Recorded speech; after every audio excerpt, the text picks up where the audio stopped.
Goeiedag my oumie. Vandag is die 29ste September 2025 en ons werk maar hard hierso. En ek gaan hierso 'n filter maak sodat ons al die water skoon kan maak.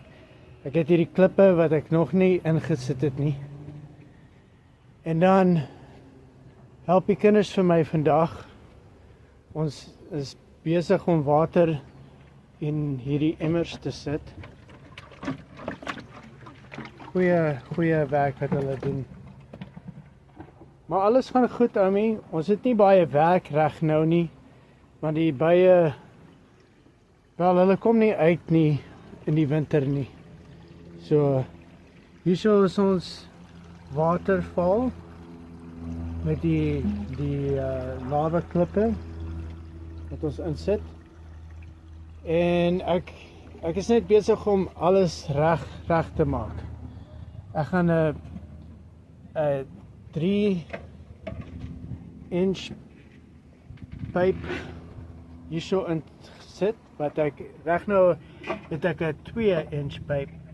Maar ons het meer water nodig van hierdie plek na hierdie plek toe. Maar alles lyk baie goed.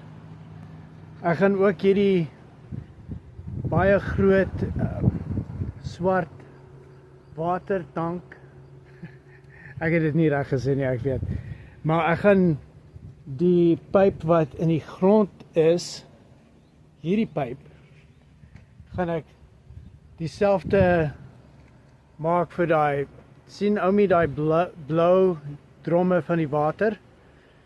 Ek gaan 6 van daai waterdromme hê, en dan gaan ek die swart een met die pyp, ek gaan hulle almal connect, so ons gaan 600 gallons of water.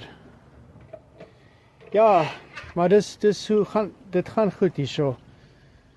Ons is ons probeer 'n bietjie werk kry, maar elke dag gaan ek werk. Of ek betaal, of iemand my betaal of nie. Ek werk elke dag.